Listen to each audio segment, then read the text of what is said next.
Hello everyone, welcome back to the channel. After taking a short break last week because of the ICC, we're back this week with more NXL Philly Raw matches. We will be continuing to work our way through the Sunday brackets, and today we'll be looking at Arsenal taking on Brawl in the semi-pro quarterfinals. But as always, before we jump into that, if you find yourself enjoying this video at any point, please feel free to leave a like down below. Subscribe to the channel if you're not already. I release a new video every week, sometimes two. And hit the bell icon if you want to get notified every time I upload a new video. And just one more side note, the weekly live streams on Wednesdays around 9 PM are back now as well. Alright, let's go over to two teams playing in today's match. Okay, so first off, let's talk about Brawl. I went over their roster and prelim scores already in the Brooklyn Bears match, which has been up on my channel for a few weeks now, so you can click the card above to go check out that match. But since we already talked about Brawl, we're not going to go too in depth with this. Heading into this match, they just came off that 5-4 win over Brooklyn Bears. A lot of players on the Brawl roster have a lot of experience in paintball, and even the newer players have been helping the team get stronger. Arsenal used to go by the name Baltimore Nasty, and just recently changed it to Arsenal in 2021. Their roster consists of a mix of players from Baltimore Nasty and former Baltimore Revo players such as Kenny Frank, Dylan Hopkins, and Stacey Smith.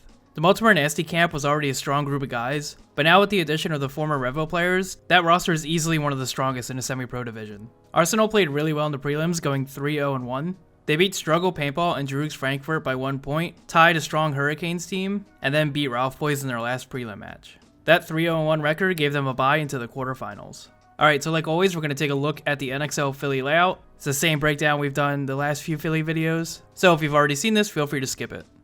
Okay, so now let's go over the NXL Philly layout. So first off, let's talk about the breakouts. So unlike the picture here, the field itself had almost no grass on it, especially by the time Sunday came around. That made it hard for players to go to certain spots off the break. So teams in practice were going into this snake right here, and sometimes into these Doritos right here off the break. But because it was really hard to slide anywhere on this field, most teams weren't going straight in.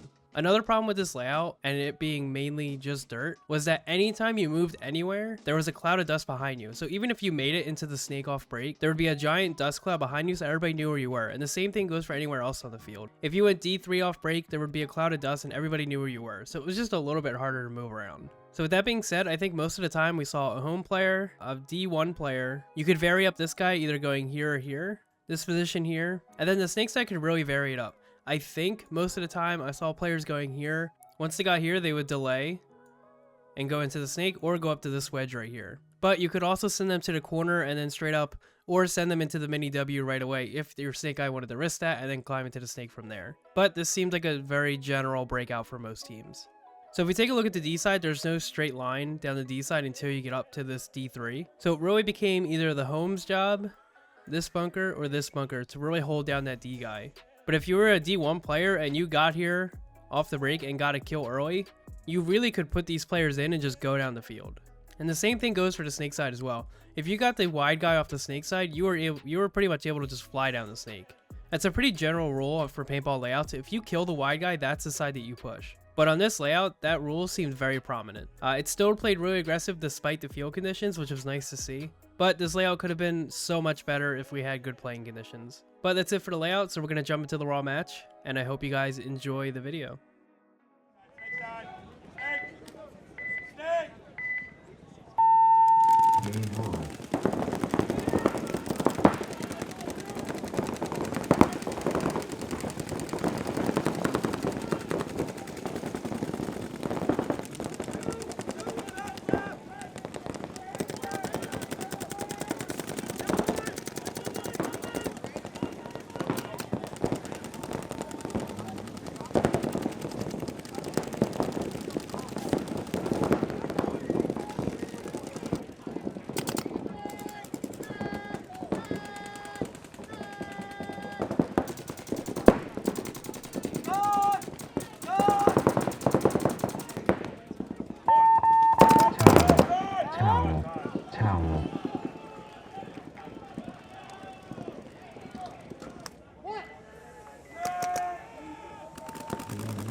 approved.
Point approved.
Base.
finished.